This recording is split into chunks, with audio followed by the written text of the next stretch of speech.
Hey guys, what's poppin'? Okay, well, here I am. I won't keep you guys waiting or in suspense. Here we go with Urban Legends, Part 5. Okay, this is called The Will. The quirky human interested story was seized on by editors, repeated in news reporters around the world, and had journalists in Spain scrambling for further details. Now, some are muttered hoax. The wild goose chase began when the German tabloid Bild published a heartwarming yarn about a good-natured Spaniard and a lonely Swede. According to Bild, Spanish Catholic Eduardo Sierra stopped at a Stockholm church while visiting Sweden on business. Noticing a coffin in front of the altar, he offered a prayer for the deceased and entered his name in the blank condolence book nearby. A few weeks later, Sierra received word that he had become a millionaire. The dead stranger, a wealthy but friendless Swedish real estate agent named Jens Svensson, had bequeathed his estate to whoever prays for my soul. Eager to interview Sierra about his windfall, journalists plied the phones. To no avail. Neither the Swedish embassy in Madrid nor the Catholic diocese in Stockholm nor the Swedish press knew anything about the legacy or Jens Svensson. Last week, a German journalist acknowledged that she had altered the names but claimed the story came straight from the lucky heir, who requested anonymity.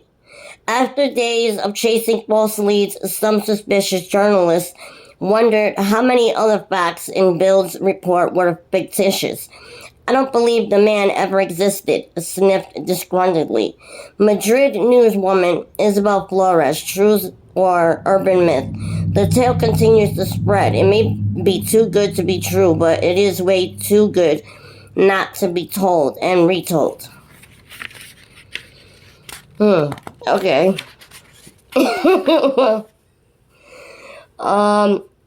Okay, this one is called Promiscuity Rewarded. Two IRS agents were traveling through a rural area when their car broke down. They walked to a nearby mansion and knocked on the door. A beautiful widow answered and said they were welcome to spend the night while her hired hands worked on the car. Months later, one of the agents received a package of legal documents. After surveying the contents, he quickly called the other agent. When we were up in the country, the first agent asked, "Did you slip away in the night and go to that widow's bedroom?" "Yes," the second agent admitted. "Did you use my name?" "Why, yes, but how'd you find out?" "She died and left me her estate." Oh, man, that is messed up. If he used his real name, he would have got all that money. Dumbass. Okay, so now we're leaving that section of, most of it was pets, and now we're going into Automania, which this section we will start going into cars. So it should be getting more interesting. So let's see. Okay. That's just talking about urban legends and folklore. That's not the story yet. Hang on. Okay, here we go. It starts with, the hook. Okay, I heard this story at a fraternity party. I heard this. The guy had this date with this really cool girl, and all he could think about all night was taking her out and parking and having a really good time. So he takes her out in the country, stops the car, turns the lights off, puts the radio on. Nice music, he's really getting her in the mood, and all of a sudden, there's this news flash, comes on over the radio and says, to the effect that a sex maniac has just escaped from the state insane asylum, and the one distinguishing feature on this man is that he had a hook arm. And in the first place, this girl is really, really upset, because she's just sure this guy is going to come and try to get in the car. So the guy locks all the doors and says it'll be okay, but she says he could take his arm and break through the window and everything. And she just cries and cries and goes just really frantic. And the guy finally consents to take her home. But he's really mad. Because, he really had his plans for this girl. So he revs up the car and he goes twerking out of there and they get to her house. And he's really, really mad. And he's not even going to get out of the car and open the door for her. And she just gets out on her own side of the car. And she gets out. She turns around and looks. And there's a hook hanging on the door. Oh. Okay. Wow, that's freaky. That one was freaky. Oh, God. Sorry, spam calls. I hate that. Okay, this next one is called The Severed Fingers. A young couple were out together in a classic VW Beetle. Whilst parked in a deserted country lane after some kissing and cuddling, they heard a noise near the exit to the lane. Looking up, they saw strung across the lane a menacing group of Hell's Angels, all grinning and leering in a hideous manner, dressed in black leather and swinging tire chains, carrying knives and clubs. The gang advanced towards the car, blocking the exit to the lane. The girl screamed and the guy was shocked, out of his senses. He started the engine and gunned it, driving straight at the intruders as fast as he could. Make the little car move. The bikers slashed at the tire with their chains and grabbed at it with their hands as it sped past, but they were shaken off by the speeding bug. Gaining the safety of the main highway, the couple stopped to look for possible damage to their car. They saw either version A, 4 severed fingers stuck in the air vents at the back of the car, cut off by the cooling fan. Or version B, a chain with 4 severed fingers caught in the chrome trim on the car. Okay. That's hard. I don't know which version I would go with. Okay, this one's called the Decapitated Drivers and Riders. Heads, take care of your heads, cried the loquacious stranger as they came out under the low archway, which in those days formed the entrance to the coachyard. Terrible place, dangerous work. Other day, 5-shouldered mother, tall lady, eating sandwiches, forgot the arch, crash, knock, children look around. Mother's head off, sandwich in her hand, no mouth to put it in, head of a family off, shocking. Okay, I don't know what the hell that was. That was a quick, just like boom, bam, boom, boom, boom. Okay. Some of these are just like strange, and some of them are like freaky.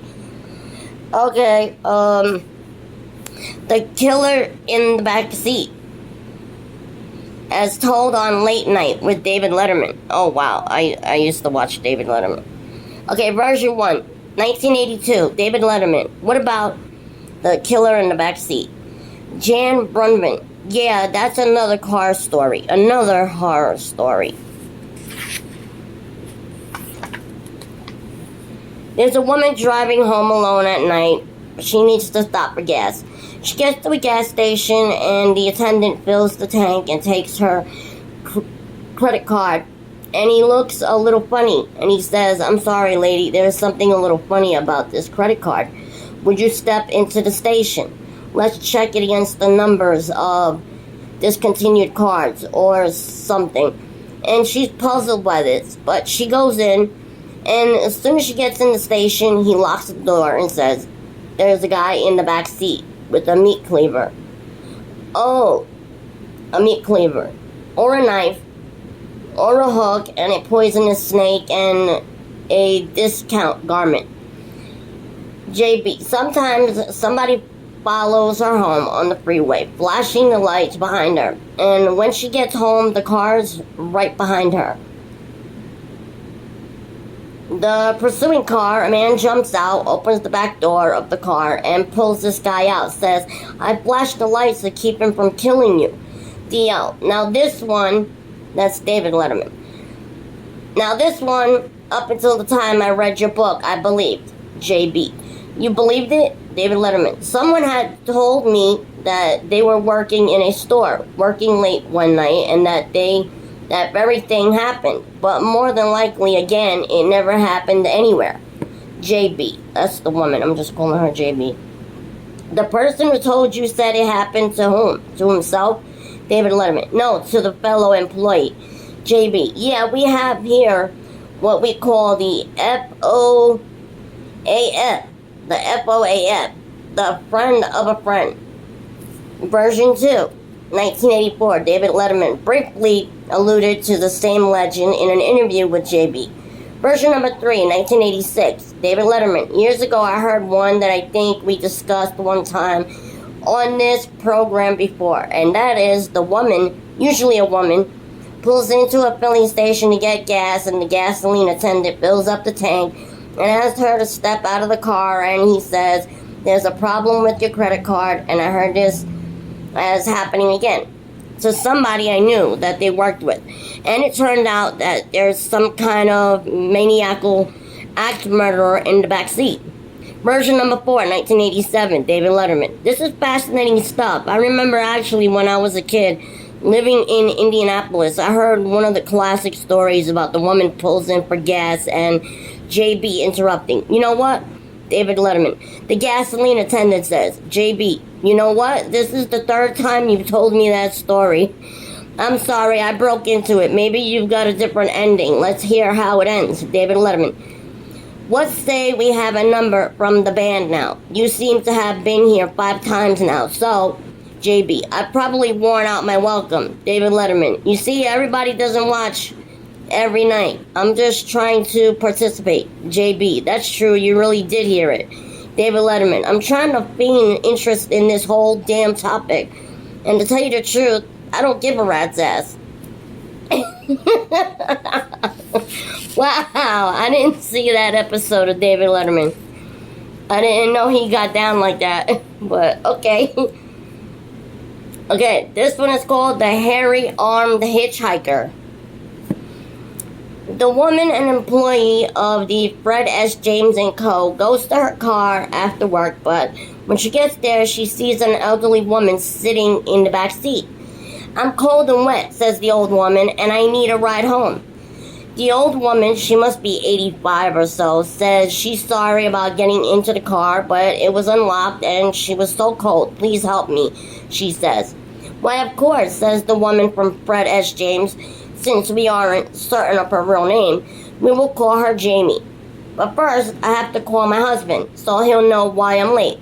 The old woman has already told her she lives way out on Southeast 122nd Street. So Jamie walks back to the office to make the call. It's a couple of blocks away, and she walks briskly because it's cold. It's already dark, and traffic is starting to thin out, leaves the city deserted.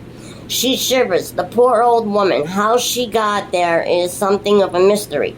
The Fred S. James & Co., an insurance agency, is in the heart of downtown Portland, and that's a long way from 122nd Avenue.